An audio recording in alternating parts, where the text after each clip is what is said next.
माँ बाप के लिए बच्चों की खुशी से बढ़कर और क्या होता है। किसी भी माँ बाप की जान उसके बच्चों में ही बसती है।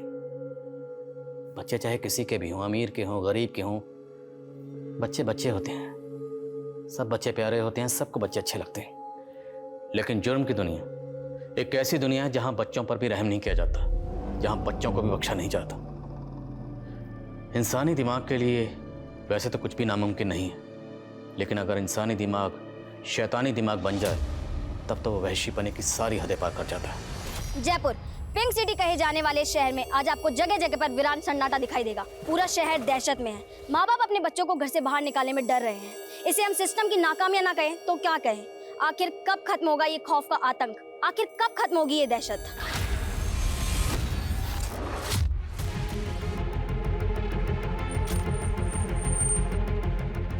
साहब मैंने आपको फ़ोन किया था साहब, ये देखिए साहब। सर लड़की की उम्र 12-13 साल लग रही है, कपड़े फटे हुए हैं, शायद रेप अटेम्प्ट हुआ। इस बच्ची के चेहरे को बुरी तरह से बिगाड़ा गया है ताकि इसकी पहचान ना हो। शायद कपड़ों से पहचान हो पाए कौन है। बाकी हमारी टीम आसपास तो पूछताछ कर ही रही है। आसपास चेक करो, शायद कहीं सीसीटीवी लगाओ। सर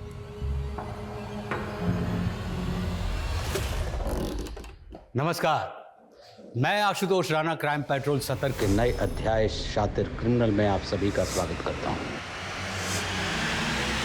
आज का केस जितना विभत्स है उतना ही अकल्पनीय भी है। जिस तरह की नीचतापूर्ण घटनाएं इस केस में घटी थी उसे देखकर आपको लगेगा कि मानो ये कोई फिल्म की कहानी थी, लेकिन अफसोस कुछ भी काल्पनिक नहीं था। ये सभी घटनाएं वास्तव में घटी थी। इस अपराध में निर्दयता और अमानवीयता अपने चरम पर थी। यह जुर्म जितना निंदनीय था उतना ही विध्वंसक भी था। यह केस बताता है कि जब किसी दिमाग में विकृति घर कर लेती है तो एक विकृत दिमाग किस हद तक तबाही मचा देता है। खाला, आपने मुझे प्रॉमिस करा था कि आप मुझे मोबाइल दोगे गेम खेलने के लिए। बोलो ना खाला।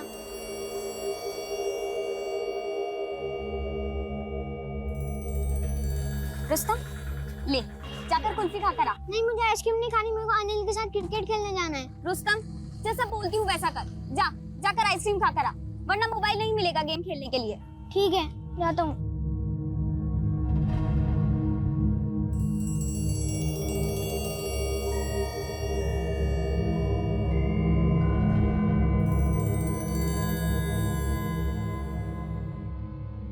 भैया वो मशीन चाहिए थी। कौन सी मशीन? प्रेगनेंसी टेस्ट वाली। Test machine.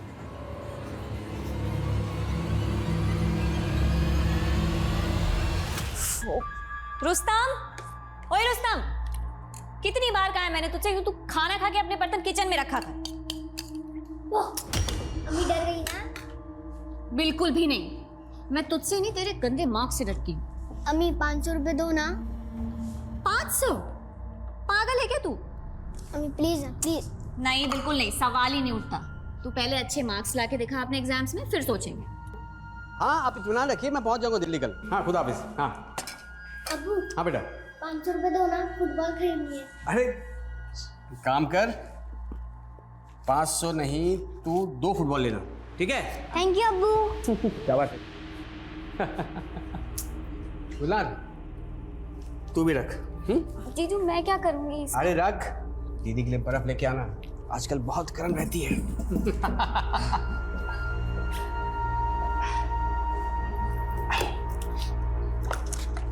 तो नोमान, तुम बच्चों को पैसे नहीं वक्त दिया करो। और तुम मुझे बख्श दिया करो, जब देखो नसीहत देती रहती हो। अरे वक्त देने के तुम हो ना बच्चों के लिए। हाजी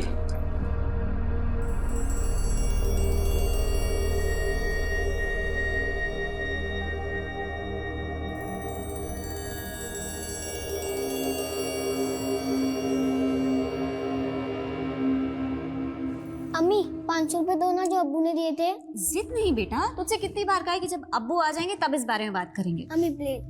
बेटा अच्छा सुनो, मैं काम पे जा रही हूँ, तुम चुपचाप अपना होमवर्क करना और खाला को तंग नहीं करना।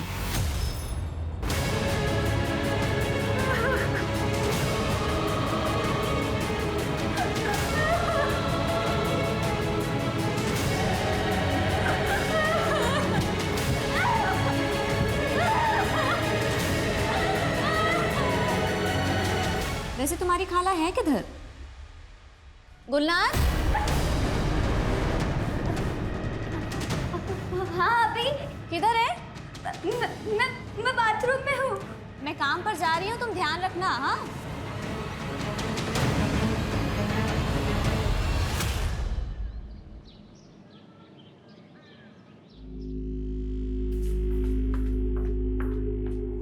रुस्तम, आपा कहाँ हैं? अम्मी तो चली गई मेरे पैसे लेकर काम पर।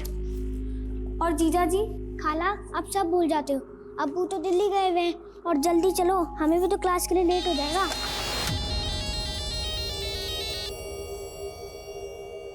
चलो। तू जा, मैं आती हूँ।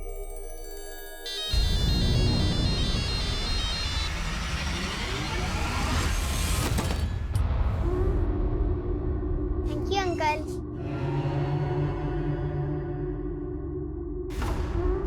ले मलाई वाली, पिस्ता वाली, चॉकलेट वाली कुल्फी ले कुल्फी। रुस्तम, हाँ क्या कर रहा है? जल्दी चल, क्लास के लिए देर हो रही है ना।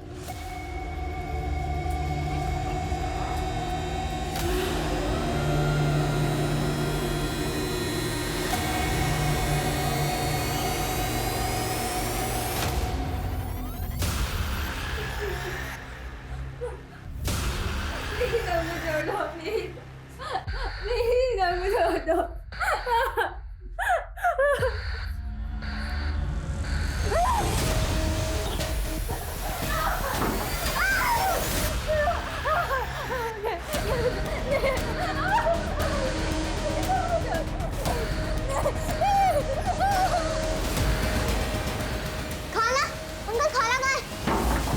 रोमान, गुलनार और रुस्तम घर पर नहीं है, पता नहीं कहाँ चले गए। अरे वही कहीं होंगे, ठीक से देखो। अनीता से पूछा तुमने? सबसे पूछा, पूरे मोहल्ले में ढूंढा, पर कहीं नहीं मिले। और गुलनार का तो फोन भी स्विच ऑफ आ रहा है। आमना टेंशन मत लो, देखो मैं रास्ते में हूँ, अभी आ रहा हूँ, ठीक है? अच्छा एक काम करो, तुम रुस्तम के दोस्तों से बात करो, शायद उन्हें पता होगा। हाँ ठीक है। सर, सभी थानों से कांटेक्ट किया, मिसिंग डेटाबेस सर्च किया, लेकिन उस लड़की की कहीं कोई खबर नहीं मिली। खबर जब तक नहीं मिलती तब तक खोजते रहो सुल्तान। बॉडी शहर के इतने अंदरूनी इलाके में मिली है। हाईवे बॉर्डर पे मिलती तो एक बार को मान सकते थे कि मर्डर किसी दूसरे शहर में किया होगा और बॉडी को यहाँ पे डंप किया गया, लेकिन ऐसा है नहीं। यानी काम किसी लोकल आदमी का है? बिल्कुल, जो इस पूरे इलाके को जानता है और यहाँ के सभी रास्तों को भी जानता है। और यह भी हो सकता है कि वो आसपास के रहने वाला हो। एक काम करो, फिलहाल 15 किलोमीटर रेडियस को टारगेट करो और वहाँ पे जितने भी घर हैं सब में इंक्वायरी करो। I want results.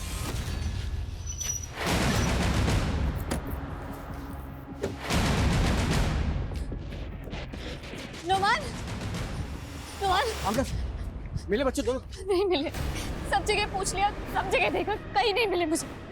आप जल्दी चलिए, पुलिस स्टेशन चल के पूछते हैं। एक मिनट आमना, कल तुम्हारी नाइट ड्यूटी थी ना? हाँ? ये बात तुमने मुझे पहले क्यों नहीं बताई? बच्चों को घर पर अकेला क्यों छोड़ा तुमने? अरे आप ही ने तो कहा था कि आप दिल्ली से शाम तक आ जाएंगे घर वापस। आप नहीं आए, मेरा काम था, मैं निकल गई, मैं क्या करती? अरे मुझे भी तो काम था, इसलिए मैं आ नहीं पाया ना। इसका मतलब थोड़ी। अच्छा चलो, गुलनार रुस्तम को मोहल्ले में ढूंढते हैं, चलो आजा। एक सेकंड, मोहल्ले में सबसे पूछा है, कहीं नहीं मिले मुझे। हमें पुलिस स्टेशन जाना पड़ेगा। अच्छा ठीक है, चलो पुलिस लाइन चलते हैं, आ जाओ। सर, रुस्तम और गुलनार एक साथ स्कूल जाते हैं, फिर कोचिंग क्लास और उसके बाद घर आते हैं। आप थोड़ा इत्मीनान से बताइए, कल दोनों बच्चे घर पे थे और आप 3 दिन से दिल्ली में थे। जी सर। आप कल रात घर पे नहीं थी? सर एक्चुअली मेरे ऑफिस में एक लड़की नहीं आई थी, तो मेरी ड्यूटी थोड़ी एक्सटेंड हो गई थी, तो घर नहीं आ पाई। लेकिन इन्होंने कहा था कि ये शाम तक आ जाएंगे, पर ये सर मैं काम में थोड़ा मसरूफ था। कोई बात नहीं। अच्छा, ये दोनों बच्चे कौन से कोचिंग क्लास में जाते हैं? ER बिने क्लास। लड़की की उम्र 12-13 साल रही होगी। रेप हुआ है लड़की के साथ। पूरी बॉडी पर बाइट मार्क्स हैं और 4 हड्डियां भी फ्रैक्चर हैं। डेथ कब हुई होगी? मैं दावे से तो नहीं कह सकता, पर बॉडी मिलने के कम से कम 24 घंटे पहले लड़की की डेथ हो चुकी थी। पूरी बॉडी में ब्लड जम गया था। आई थिंक मारने के बाद बॉडी को किसी ठंडी जगह पर रखा गया था। और डेथ की वजह भी न्यूरोलॉजिकल शॉक है। शायद पेन बर्दाश्त नहीं कर पाई होगी लड़की। सर को उसके बाद कुछ लगे? जी। अगर ये कोई पेशेवर कातिल है तो NCRB के डेटाबेस में इसका रिकॉर्ड मिल सकता है। एक काम करो, इस लड़की की बॉडी पे जो बाइट मार्क्स हैं वो बाइट मार्क डेटाबेस से मैच करके देखते हैं, शायद कुछ मिल जाए। ले मलाई वाले, बादाम वाले कुल्फे ले कुल्फे, आइसक्रीम।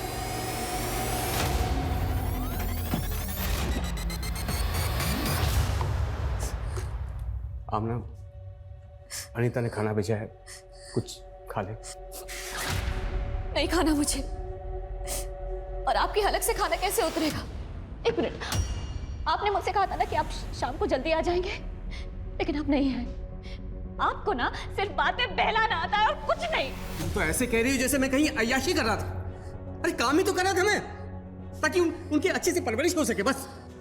परवरिश? पैसा कमाना और तोहफे देना परवरिश नहीं होती है। अरे बाप का फर्ज पैसे कमाने से बहुत ज्यादा होता है। ना, मुझे कोसने से कुछ नहीं होगा। अब मुझे भी उनकी फिक्र है। अगर तुम्हें जिम्मेदारी का एहसास होता ना, तुम उन्हें अकेला छोड़कर कभी नहीं जाती तुम। आप मुझे जिम्मेदारी मत सिखाएं। माँ बनने से पहले मैंने जिम्मेदारी निभाई है माँ बनने की। अरे मेरी गुलनार जब इतनी छोटी सी थी तो मेरी अम्मी उसको मेरी गोद में छोड़कर चल बसी थी। कितनी परेशानियों से पाला है मैंने गुलनार को, मैं ही जानती हूँ। तो क्या मैंने कभी फर्क किया है रुस्तम और गुलनार में? साली नहीं बल्कि हमेशा छोटी बहन माना है उसे। देखो, हम दोनों को एक दूसरे से बहुत शिकायत है, लेकिन ये वक्त नहीं है लड़ने का। इस वक्त हमें एक दूसरे का साथ देना होगा बस। तुम समझ रही हो ना मैं क्या कह रहा हूँ? आपको एक दूसरे का साथ देना होगा हमें। सर, पूरा डेटाबेस सर्च किया, लेकिन बाइट मार्क्स किसी भी हिस्ट्री शीटर से मैच नहीं हुए। इतने दिन हो गए लेकिन विक्टिम की अभी तक हमें कोई इन्फॉर्मेशन नहीं मिली है। सर, कातिल बहुत चालाक है। उसने पूरा ध्यान रखा है कि लड़की की पहचान ना होने पाए। ये देखो, इस जीन्स पे जो टैग लगा हुआ है वो किसी महंगे ब्रांड का लगता है। राइट सर, मैं आसपास की दुकानों में जो इस ब्रांड के जीन्स रखते हैं पूछताछ करता हूँ।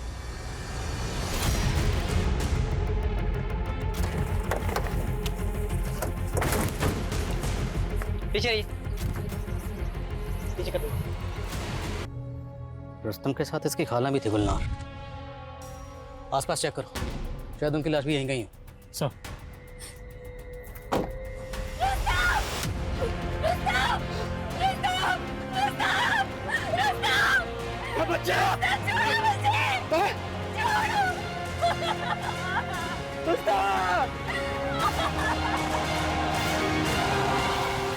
सर, सर पूरे एरिया को अच्छे से छान मारा, लड़की की लाश नहीं मिली। तो मतलब या तो गुलनार जिंदा है या फिर उसे मारकर उसकी लाश को कहीं और डंप किया गया। सर, ये भी तो हो सकता है कि रुस्तम की मौत की वजह ही गुलनार हो। सर, हो सकता है कि गुलनार किसी के बहकावे में आ गई हो, घर से भागने की कोशिश कर रही हो और रुस्तम ने देख लिया हो। वर्मा क्या बात कर रहे? गुलनार महज 13 साल की। सर, आजकल के बच्चे भी कुछ ज़्यादा ही जल्दी बड़े हो जाते हैं। ठीक है, गुलनार के बारे में मोहल्ले के लोगों से बात करो और रुस्तम के दोस्त और कोचिंग टीचर से ही बात करो। ये जगह रुस्तम के घर से तकरीबन 15 किलोमीटर दूर है। इतनी दूरी है कि यहाँ कैसे आया होगा? सर, हो सकता है रुस्तम को मारने के बाद में कातिल ने इसे यहाँ लाकर छोड़ दिया होगा ताकि शिनाख्त ना हो सके। यहाँ आने जाने वाले रास्तों पर जितने भी सीसीटीवी हैं सबकी फुटेज खंगालो और चेक करो क्या कोई सस्पिशियस गाड़ी मिलती है या कोई ऐसा शख्स जिसके हाथ में इस तरह की बोरी हो। सर,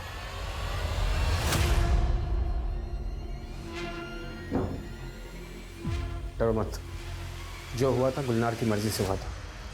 तुम्हारा नाम नहीं आएगा इसमें, और दोबारा मुझे फ़ोन करने की कोशिश मत करना, ठीक है? रुस्तम की पोस्टमार्टम रिपोर्ट के मुताबिक रुस्तम का पहले रेप हुआ, खाना, अंकल खाना कहाँ है? फिर उसका गला काटा गया और रुस्तम की मौत ज़्यादा खून बहने की वजह से हुई। सर, कोई एक बच्चे को इतनी बुरी तरह से टॉर्चर कैसे कर सकता है? ये किसी बीमार दिमाग का काम है। ये जो कोई भी है ना, उसे हमें जल्द से जल्द ढूंढना होगा। जी सर। गुलनार के call records? Sir, call records आ गए, लेकिन उनमें कुछ भी खास नहीं मिला है।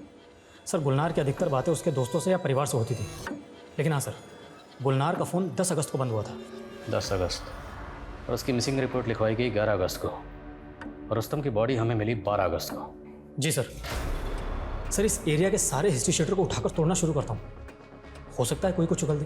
तोड़ो, एक एक को तोड़ो, खासकर उन हिस्ट्री शीटर्स को जो कभी भी चाइल्ड मोलेस्टेशन में मुब्तला रहे हैं। मिस्टर, हम कातिल बाहर ढूंढ रहे हैं, कहीं ऐसा तो नहीं कातिल कोई अंदर का ही है? लेकिन सर, आमना और नौमान के बीच में हमें ऐसा कुछ भी नज़र नहीं आ रहा है। 5 साल पहले यूपी से आकर जयपुर में बस गए थे, बिजनेस भी अच्छा चल रहा था और फैमिली में भी कोई डिस्प्यूट नहीं है। मिश्रा, घर की 4 दीवारी के अंदर फैमिली में क्या चल रहा होता है कभी कभी ये बाहर आने में देर हो जाती, बहुत देर। और जहाँ तक गुलनार का सवाल है, सबका यही कहना है कि भले 13 साल की थी लेकिन बहुत समझदार थी। अगर इतनी समझदार थी तो वो कहीं भी अकेले क्यों जाएगी? कोई तो वजह रही होगी। गुलनार की बहन आमना और नुमान दोनों की डिटेल्स निकलो। कहीं तुमने तो मेरी बहन के साथ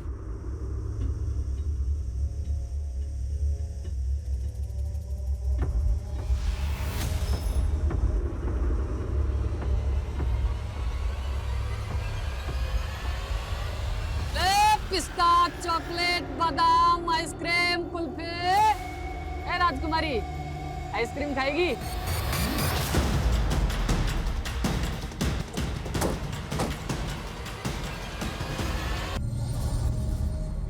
सर ये तो गुलनार है। रुस्तम की बॉडी जहाँ मिली वहाँ से ये जगह तकरीबन 6 किलोमीटर दूर है। इस 6 किलोमीटर के रेडियस में जितने भी CCTV हैं सबकी फुटेज निकालो, 11 से 13 तारीख के बीच की। जी सर। और सर गुलनार की जीजा नुमान को भी इन्फॉर्म कर देता हूँ। इसकी बहन को भी कॉल करो। सर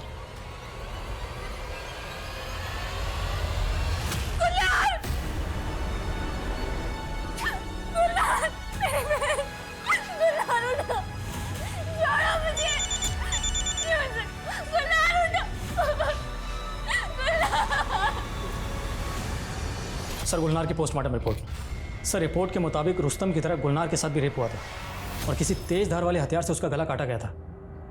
मगर सर गुलनार की बॉडी को फ्रिज में जमाया गया था डंप करने से पहले। गुलनार की मौत कब हुई थी? सर बॉडी मिलने से करीब 24 घंटे पहले, यानी 14 तारीख को। मतलब रुस्तम की मौत के 3 दिन बाद गुलनार को मारा गया। जी सर।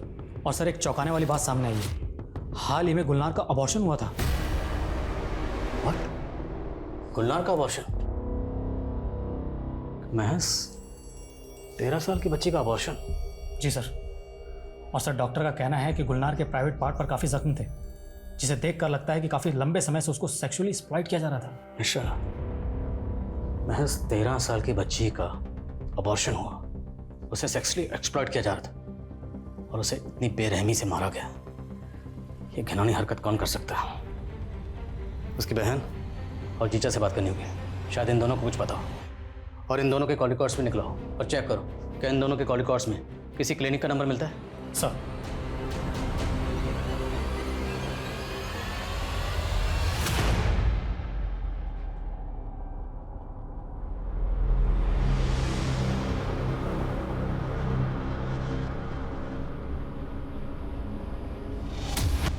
बुआ मैं कैसी लग रही हूँ? अरे वाह, ये ड्रेस तो सबसे अच्छी लग रही है। थैंक यू बुआ, मुझे भी बहुत पसंद आई।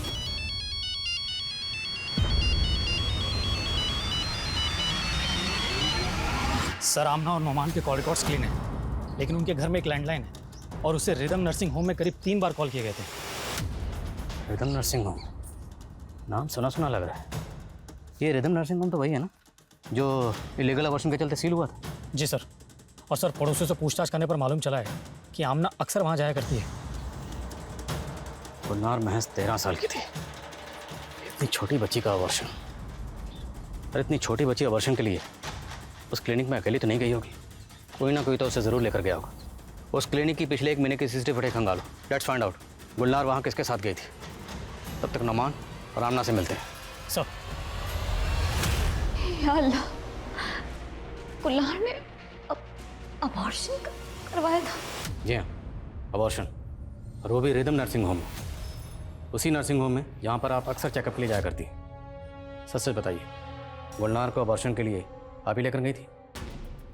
जी नहीं सर, मुझे तो पता ही नहीं था कि गुलनार पेट से थी। गुलनार, मैं निकल रही हूँ। हाँ, क्या हुआ? आपका वो पीरियड्स। कोई बात नहीं, तुम अपना ध्यान रखना। हाँ, मैं जल्दी आ जाऊंगी। यानी वो अबॉर्शन का पेन था। इतनी बड़ी बात गुलनार ने मुझसे छुपाई। क्या गुलनार की ज़िंदगी में कोई लड़का था? आई मीन कोई करीबी दोस्त? नहीं सर, मेरे लिए तो गुलनार एक छोटी सी बच्ची थी, लेकिन मुझे नहीं पता था कि वो ये इस... आप? आप भी इस बारे में कुछ नहीं जानते? नहीं नहीं सर, मुझे तो अभी तक यकीन नहीं हो रहा सर ये सब। और गुलनार ने अपनी बहन तक को ये सब चीज़ नहीं बताया तो मुझे कैसे पता थी सर? सलाम साहब, एक पक्की खबर हाथ लगी है। प्रकाश नाम का एक आदमी है जो दुबई रहता है।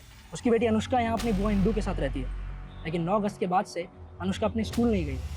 और उसकी बुआ ने अपने पड़ोसियों को यह बता रखा है कि वो अपने मामा के यहाँ गई। लेकिन सर चौंकाने वाली बात यह है कि अनुष्का की माँ का कोई भाई नहीं था, तो ये मामा कहाँ से आया? तेरा मतलब है कि अनुष्का ही वो लड़की है जिसको हम इतने दिनों से ढूंढ रहे हैं? पूरे चांस है सर, उम्र कदकाठी के हिसाब से वो अनुष्का ही होनी चाहिए। और सर अनुष्का का जो फादर है प्रकाश, वो भी जयपुर ही आ रहा है। और कोई इन्फॉर्मेशन हाथ लगती है तो बताना। तब तक नजर आए इस इंदू बुआ से मिलते हैं। सलाम सर।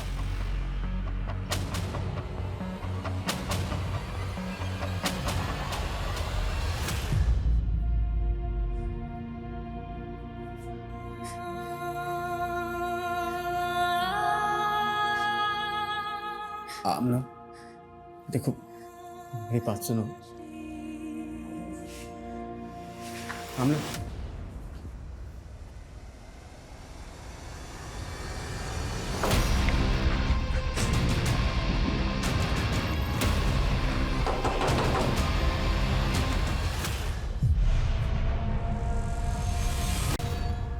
रुस्तम और गुलनार के साथ जो हुआ उसके लिए सच बताना विजय, जिस दिन रुस्तम और गुलनार गायब हुए थे उस दिन तुमने अपने काम से छुट्टी ली थी ना? हाँ। क्यों? कहाँ थे तुम?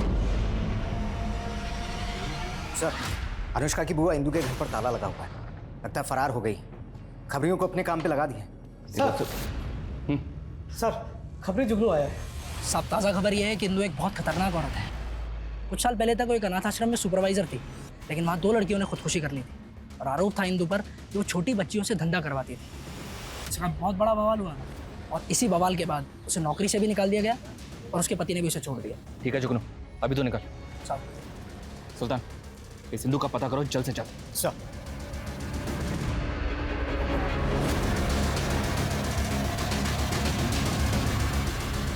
सर, वो प्रकाश दुबई से आ गया। ठीक है, उससे बॉडी की शिनाख्त करवाओ। सर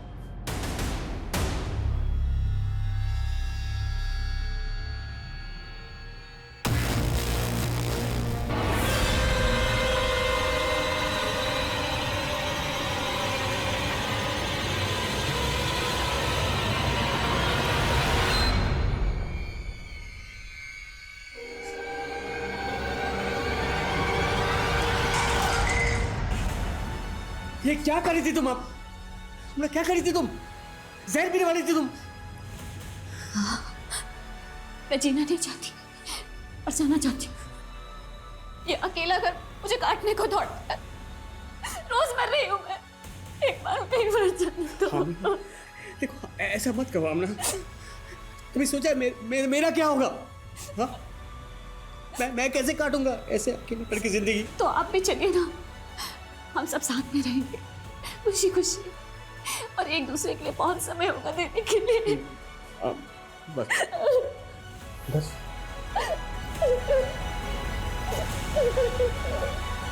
सर ये आमना और नुमान की जोड़ी तो बड़ी उलझी हुई है। क्या पता चला इनके बारे में? सर ये आमना नुमान की दूसरी बीवी है और रुस्तम आमना का बेटा नहीं बल्कि नुमान की पहली बीवी का बेटा है। तो मतलब रुस्तम आमना का सगा बेटा नहीं था? नहीं सर, और सर पता चला है कि आमना का अपने पड़ोसी विजय के साथ में अफेयर चल रहा है। और सर ये नुमान भी कोई दूध का धुला हुआ नहीं है। गुलनार और रुस्तम के गायब होने के 2 दिन पहले ये नुमान गुलनार को अपनी गाड़ी में बिठाकर कहीं लेकर गया था। और इस नुमान ने हमें बताया था कि वो 3 दिन से दिल्ली में था और इसकी बीवी का यहाँ अफेयर चल रहा था अपने पड़ोसी से। इन दोनों ने हमें झूठ के झूले बहुत झुला ली।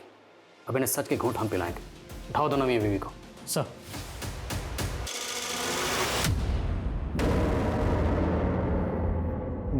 ये मेरी बेटी नहीं है। ये मेरी बेटी नहीं है। ये अनुष्का नहीं है।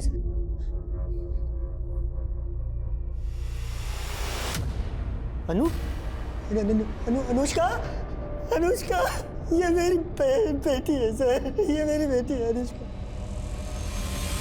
अनुष्का की माँ हमें 3 साल पहले छोड़कर चली गई थी। फिर मैंने अकेले नहीं उसे पाला। मुझे दुबई जाने का मौका मिला तो मैं अपनी बहन इंदू के पास उसे छोड़ दी, लेकिन मुझे क्या पता था कि मेरी बच्ची के साथ ऐसा होगा। प्रकाश जी, आपका दुख हम समझ सकते हैं, पर आपको कोई अंदाजा है कि आपकी बहन कहाँ जा सकती है? नहीं पता सर, मुझे कुछ पता नहीं। गुलनार का अबॉर्शन किसने करवाया था हमें पता चल चुका। क्यों जीजा जी, आप खुद बताएंगे या पहले आपको थोड़ी बिरयानी खिलवाऊं? वो उस दिन जब मैं ऑफिस से लौटा तो देखा। अरे गुलनार, मैं क्या बोल रहा था मैं?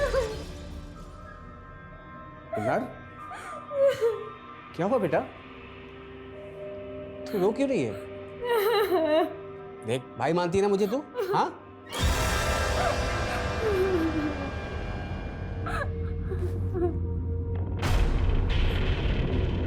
ये क्या किया तूने?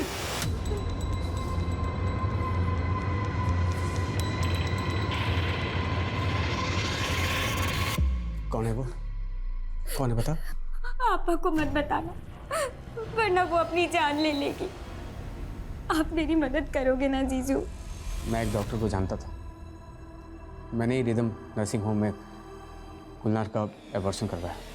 बच्चा किसका था? बोलो ना अमन। आमना, मैंने गुलनार से बहुत पूछा लेकिन वो अपनी जिद पे अड़ी थी, कुछ नहीं बताई मुझे।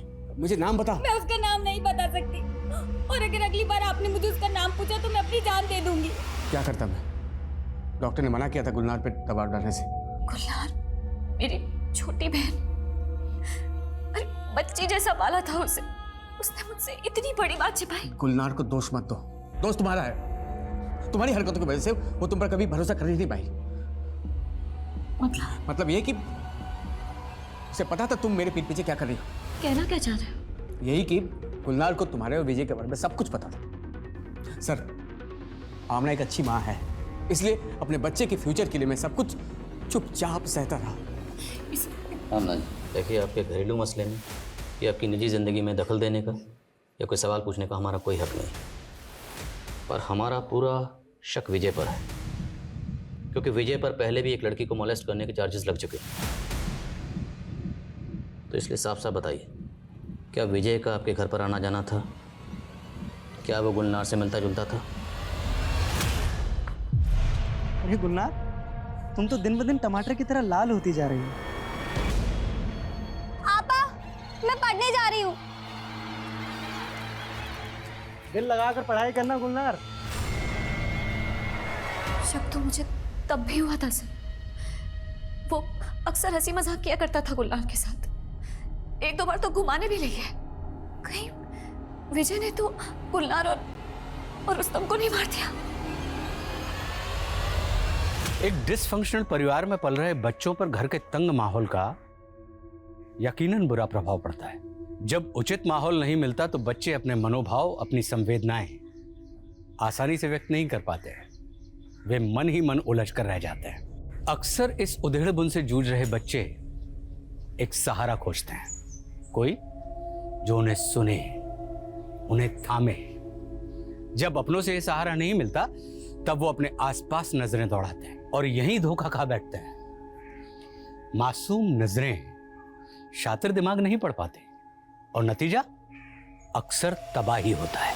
सर, लगता है विजय अंडरग्राउंड हो गया। खबरों में बोला उसका पता लगाने के लिए। और सर, ये भी पता चला है कि गुलनार जिस कोचिंग क्लास में जाती थी वहाँ का टीचर विनय भी कुछ दिनों से गायब है और पड़ोसियों को भी इसके बारे में कुछ पता नहीं है। मतलब चोर की दाढ़ी में तिनका? जी सर। सर, विनय की कुंडली निकाली तो पता चला है कि उस पर भी मॉलेस्टेशन के चार्ज लग चुके हैं पहले। पता लगाओ ये विनय कहाँ गायब है। मुझे ये विनय जल्द से जल्द किसी भी हालत में चाहिए। अब इस केस में हम गोल गोल बहुत घूम ली, अब इस केस को सही रुख देने का वक्त आ गया है। सर एक बात और। सर, गुलनार और रुस्तम दोनों की बॉडी हमें उनके घर से काफ़ी दूर मिली थी। सवाल ये है क्या बच्चे अपनी मर्जी से वहाँ पर गए थे? क्योंकि ज़बरदस्ती हुई होती तो किसी का तो ध्यान जाता। हो सकता है किसी का ध्यान गया हो और वो सामने ना आया हो। एक काम करो, दोनों बच्चों की तस्वीरें लोकल न्यूज़पेपर में दो। लेट्स सी क्या सामने आता है। सर। अरे मेरी राजकुमारी, बता आज कौन सी आइसक्रीम चाहिए? पिस्ता, वनीला, चॉकलेट? ठहर जा, तेरे लिए स्पेशल है और वो भी बिल्कुल मुफ्त। ये आइसक्रीम वाले सुनो, तेरी रुक।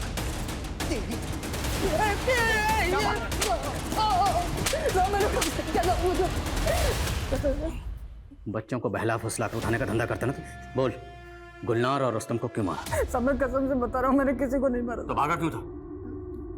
गरीब आदमी साहब, पुलिस को देख कर डर गया था मैं। तेरे अंदर का गुनहगार डरा था, इसलिए तू भागा। नहीं साहब, मारिए मत साहब, मैंने कोई गुनाह नहीं किया है। लेकिन एक आदमी है, उसको मैंने गुलनार और रुस्तम के साथ देखा था, लॉलीपॉप दे रहा था उनको। कौन आदमी? मैं जानता नहीं साहब, लेकिन वो साइकिल पर आता था और गुलनार और रुस्तम को भी उसके साथ जाते देखा था मैंने। वो आदमी गुलनार और रुस्तम को कहाँ लेकर गया था?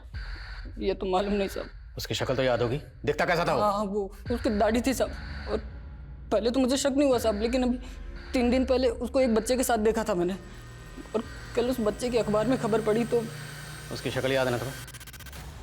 स्केच बनवा सकते हो उसका? हाँ साहब। जयपुर पिंक सिटी कहे जाने वाले शहर में आज आपको जगह जगह पर वीरान सन्नाटा दिखाई देगा। पूरा शहर दहशत में है। माँ बाप अपने बच्चों को घर से बाहर निकालने में डर रहे हैं। इसे हम सिस्टम की नाकामियां ना कहें तो क्या कहें? आखिर कब खत्म होगा ये खौफ का आतंक? आखिर कब खत्म होगी ये दहशत? खान साहब, हमारे सामने जब पहला केस आया और हमने इंक्वायरी की तो पता चला कि आपको भी 2 बच्चों की लाश मिली थी। उनमें से एक लड़की की बॉडी डंप करने से पहले फ्रोजन थी। फिर आपको उस बंदे का स्केच मिला। दरअसल हमें भी एक ऐसे बंदे की तलाश थी। एक आई विटनेस ने हमारे लिए एक स्केच बनवाया था जो आपके बंदे से काफ़ी हद तक मिलता जुलता है। नॉट एग्जैक्टली सेम बट एमओ सिमिलर है। कल से हमें 8-10 पुलिस स्टेशन कॉन्टैक्ट कर चुके हैं और सबको ऐसी किसी बंदे की तलाश है। पिछले 4 महीने में इस एरिया से 18 बच्चे गायब हुए। 3 बच्चे स्कूल के बाहर से और 4 बच्चे पार्क में खेलते वक्त, और बाकी सभी बिल्डिंग के कंपाउंड से। हालांकि ये सारे स्केचेस आपस में पूरी तरह से तो नहीं मिलते, पर फिर भी सिमिलरिटीज़ हैं। किसी में आंखें सेम हैं, किसी में नाक और किसी में दाढ़ी। राइट।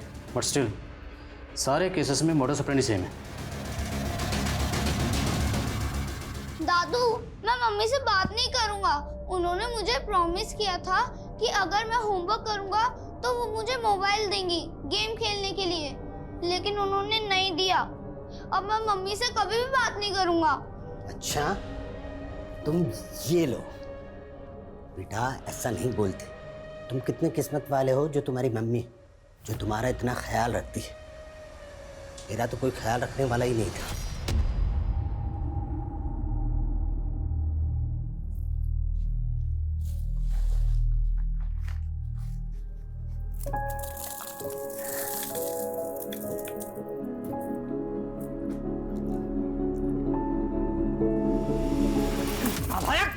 क्या किया तूने? हाँ, सारे कपड़े गंदे कर दिए। अब क्या तेरी मरी हुई माँ आएगी कपड़े धोने के लिए? खुद तो मर गई और तुझे छोड़ गई मुझे रोने के लिए। चल कपड़े धो। बेटा इसीलिए कहता हूँ, मम्मी से कितना भी झगड़ा कर लो लेकिन मम्मी से दूर मत जाना।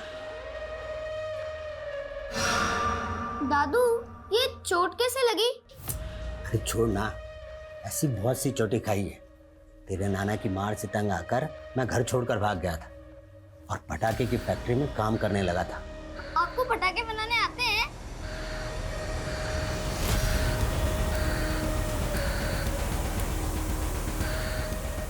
आपको बॉम्ब भी बनाना आता है? हाँ बेटा, पेट भरने के लिए ना जाने मैंने कितने पापड़ बेले। लेकिन दादू, बॉम्ब से तो काफी लोग मर जाते हैं।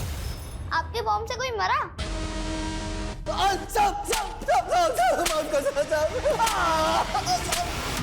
अरे नहीं बेटा, मेरे बॉम्ब से कोई नहीं मरा।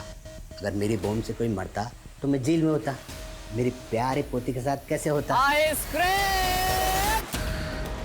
मलाई वाले, चॉकलेट वाले, कुल्फे ले कुल्फे। 18 में से 17 बच्चे दिन की रोशनी में गायब हुए और 7 बच्चों की बॉडी को पहले फ्रिज में रखा गया, बाद में उनकी बॉडी को कहीं डंप किया गया। और 7 बच्चे सुबह 10 से 12:30 बजे के बीच में गायब हुए हैं। शातिर खिलाड़ी है ये, जानबूझकर बच्चों को दिन की रोशनी में गायब करता है, क्योंकि दिन की रोशनी में माँ बाप बच्चों को लेकर महफूज महसूस करते हैं। उन्हें लगता है कि बच्चे बाहर कहीं खेल रहे होंगे। ये माँ बाप की उसी लापरवाही और दिन की रोशनी का फायदा उठाता है। बिल्कुल सर। एक बात और सर, सभी 18 बच्चे 8 से 13 साल की उम्र के थे। एग्जैक्टली। इसका एक पैटर्न तो समझ में आ रहा है और ये अपने टारगेट को किस तरह से डिसाइड करता है ये भी समझ में आ रहा है। अब इससे पहले ये किसी और बच्चे को अपना टारगेट बनाए, हमें इसे पकड़ना होगा। सर।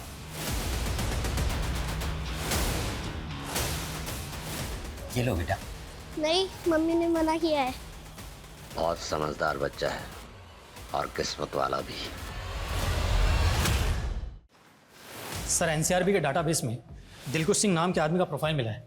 सर ये दिलकुश 4 साल पहले एक रेप केस में अरेस्ट हुआ था और रिकॉर्ड के मुताबिक अभी भी जेल में है। पर इसका हमारे केस से क्या ताल्लुक? सर डेंटल रिकॉर्ड के मुताबिक अनुष्का की बॉडी पर मिले बाइट मार्क्स मैच हो रहे हैं। पर अभी तो तुमने कहा कि 4 साल से जेल में बंद है। हाँ सर। फिर ये कैसे मुमकिन है?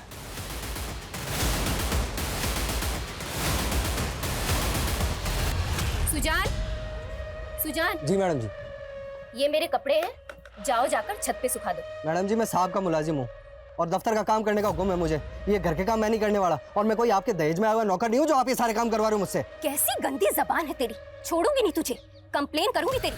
अभी बताती हूँ साहब को। जिसको बताना उसको बता दीजिए, मैं किसी से डरने वाला नहीं हूँ और ये घर के काम मैं नहीं करने वाला। राम राम। दादू मतलब आपने नौकरी छोड़ दी? जो काम मुझे पसंद नहीं वो काम मैं नहीं करता। मुझे भी लौकी की सब्जी पसंद नहीं, मैं भी नहीं खाता। लौकी की सब्जी तो मुझे भी नहीं पसंद। एक काम करते हैं, मेरे साथ चलोगे? मेरे पास रेनबो कैंडी है। Rainbow candy? 7 कलर्स वाली? खाओगे तो चलो मेरे साथ। सर दिलकुश तो 2 साल पहले जेल से छूट गया था क्योंकि उसके खिलाफ कोई ठोस सबूत नहीं मिले थे। फिर वो वाइट मार्क्स? सर दिलकुश के वकील ने यह दलील दी थी कि पुलिस ने उसे जबरदस्ती फंसाने के लिए डेड बॉडी पर बाइट करने के लिए मजबूर किया था। लेकिन सर दिलकुश के रिकॉर्ड से उसके घर का एड्रेस मिल गया। वो मेघनगर में ही रहता है।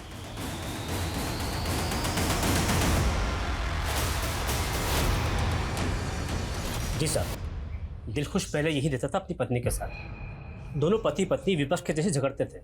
दिलखुश नाम था लेकिन वो कभी अपनी पत्नी के दिल को खुश नहीं कर पाया। मजबूर होकर पत्नी ने उसे घर से निकाला और गांव लौट गई और ये मकान मुझे बेच दिया। कब की बात है? ये कोई 10 साल हो गए सर। सब दिलखुश आदमी ठीक नहीं था, सबसे ही झगड़ता था वो। उसे एक बार फिर से जेल हुई जब वो अपने आर्मी ऑफिसर के यहाँ गार्ड था। उसने अपने सीनियर ऑफिसर को मारने की कोशिश की। उस पागल ने अपने ऑफिसर और उसकी बीवी को बम दे मारा।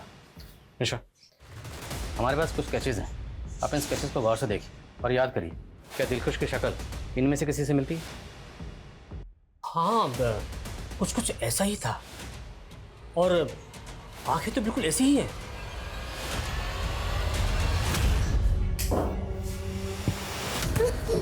अंकल मुझे जाने दो, अंकल मुझे छोड़ दो, अंकल अंकल मुझे छोड़ दो। दादू मुझे घर जाना है, मुझे घर जाना है दादू।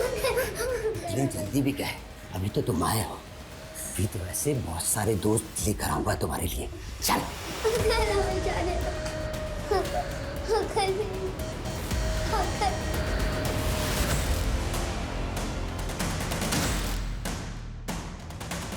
रुक। हाँ क्या हुआ साहब? सवाल बाद में करना। क्या है इसमें? कुछ नहीं है साहब।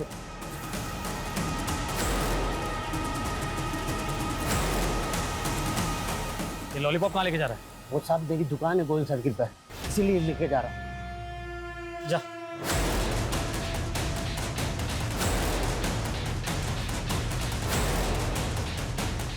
हेलो, गोल चौक की शॉप? सब मैंने पता किया, कोई चौक पे तो कोई दुकान ही नहीं है। पकड़ो उसे, चलो रुक।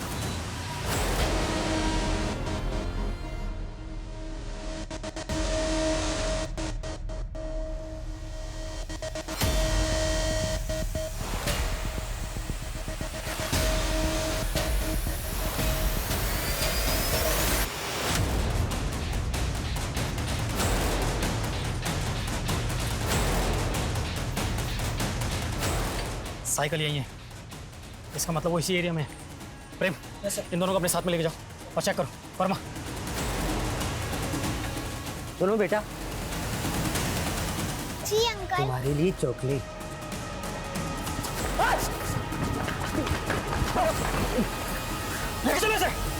ये गलती मत करना।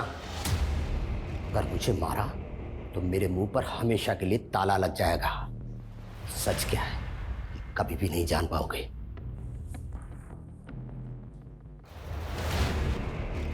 बोल सच क्या? दिलखुश और सुजान सिंह, सच क्या है?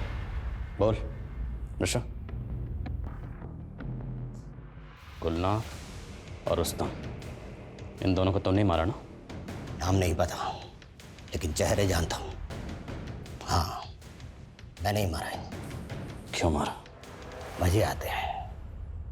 बच्चों को लॉलीपॉप दिखाकर उन्हें ललचाता हूँ, फिर उन्हें उठा लेता हूँ और फिर उन्हें मार देता हूँ। खाला, मुझे चॉकलेट खानी है। नहीं रुस्तम, अभी लेट हो रहा है, तू घर चल। प्लीज। सुनो बच्चों, ये लो। Thank you uncle. नहीं चाहिए। बच्चों, तुम लोगों को मालूम, मेरे पास एक बोलने वाला तोता है जो तुम्हारे सारे सवालों का जवाब देगा। वाओ, चलो ना तोता देखने चलते हैं। नहीं रुस्तम, हमें लेट हो रहा है। अरे थोड़ी देर की तो बात है। खाला प्लीज ना, चलते हैं ना। खाला प्लीज। अच्छा ठीक है। ये हुई ना बात, चलो। लड़के को तो उसी दिन मार दिया था, लेकिन लड़की ज्यादा उछल रही थी, भागने की कोशिश कर रही थी, इसीलिए उसे सजा देने के लिए 3 दिन तक जिंदा रखा और 3 दिन तक खूब नोचा और फिर उसे मारकर फेंक दिया। अनुष्का को भी तूने मारा? वो मेरी गलती थी, लेकिन मुझे बाद में पता चला कि वो लोकल बिजनेसमैन की बेटी है, किसी प्रवासी की नहीं। क्यों? प्रवासियों से तुम्हें क्या प्रॉब्लम है? उन्होंने तेरा क्या बिगाड़ा? उन्होंने मेरे साथ बुरा किया है, बहुत बुरा, मुझे सताया, इसीलिए अब मैं उन्हें सता रहा हूँ। साफ साफ बोल, क्या हुआ था? 6 साल पहले मैंने किसी बच्चे को उठाया और उसका रेप किया। मैं वहां से भागने वाला था, तभी उन मजदूरों ने मुझे पकड़ लिया, मुझे बहुत पीटा और पुलिस के हवाले कर दिया। मासूम बच्चों को मार कर तुमने इतने सारे बच्चों को मारा, क्या तुम्हें कभी किसी पर तरस नहीं आया? हाँ, कुछ बच्चों पर रहम आया था। सोचा था कि उन्हें नहीं मारूंगा, हमेशा अपने पास ही रखूंगा, लेकिन वो कुछ दिनों बाद ही घर जाने की जिद करते। मेरे पास कोई चारा ही नहीं था सिवाय उन्हें सुला देने के। इस बात की तसल्ली है कि हमने नवेंदु और बच्ची निशा को बचा लिया था। गुलनार का रेप उसके टीचर विनय ने किया था, जो डरा धमका कर गुलनार का फायदा उठा रहा था। उसे हमने अरेस्ट कर लिया था, पर जिन बच्चों की जान हम नहीं बचा पाए, उनकी जान ना बचा पाने का अफसोस है और जिंदगी भर रहेगा। सुजान सिंह गिरफ्तार तो हो गया, लेकिन जो दहशत का माहौल उसने बनाया था उसका असर एक लंबे समय तक उस इलाके के लोगों पर रहा। माँ बाप अपने बच्चों को घर से बाहर निकलने देने में हिचकिचाते थे, और दूसरी तरफ सुजान सिंह को ना तो अपने किए का कोई मलाल था और ना ही अपने अंजाम की कोई परवाह। 23 मासूम बच्चों को निर्दयता से मारने वाला यह शख्स देखने में एक साधारण आम आदमी जैसा था। कोई कभी सोच भी नहीं सकता था कि इस इंसान के भीतर इतनी हिंसा, इतनी नफरत भरी हुई है। हर अपराध की जड़ में एक विकृत मानसिकता होती है, एक कुंठा होती है। अगर हम अपने चारों तरफ देखें तो पाएंगे कि कोई ना कोई एक व्यक्ति विशेष या एक किसी खास समुदाय के लिए कुंठा से ग्रसित है, और जब यही कुंठा हमारे विवेक पर हावी हो जाती है तो हिंसा के रूप में हमारे सामने आती है। अगर वक्त रहते सुजान की इस नफरत की दस्तक को किसी ने सुन लिया होता तो संभवतः मैं यहां आपको इस केस के बारे में बताने के लिए खड़ा होता ही नहीं। सुजान ने एक बार नहीं, अनेक बार दस्तक दी थी, मगर किसी ने इसके भयावह परिणाम को समझा ही नहीं। एक दस्तक नोमान को भी मिली थी, मगर नोमान को जब 13 साल की लड़की के गर्भ धारण करने की बात पता चली तो उसने पुलिस के पास जाने की जगह अपनी मान मर्यादा को ऊपर रखते हुए इस बात को दबाने का प्रयास किया। अगर वक्त रहते वो आमना से बात करता तो शायद आज गुलनार और रुस्तम जिंदा होते।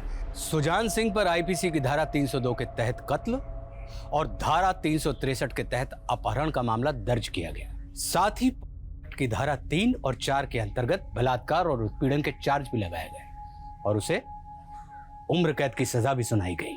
इस केस से हम सभी को एक सबक लेने की जरूरत है। हमारे बच्चे घर के भीतर हों या बाहर, माँ बाप को हर वक्त सतर्क रहना चाहिए। बच्चों में अनजान लोगों से दूरी बनाए रखने की समझ विकसित करना बहुत जरूरी है। साथ ही उन्हें गुड टच और बैड टच से अवगत कराना भी आवश्यक है, क्योंकि ऐसे दुष्कृत्य सिर्फ अनजान लोगों के द्वारा ही नहीं किए जाते, कभी कभी कुछ अपने जाने पहचाने लोगों के द्वारा भी किए जाते हैं।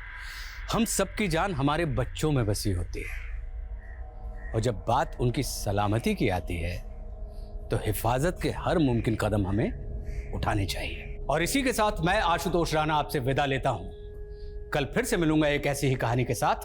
तब तक अपना और अपने परिवार का ख्याल रखिए और देखते रहिए क्राइम पेट्रोल सतर्क। जय हिंद।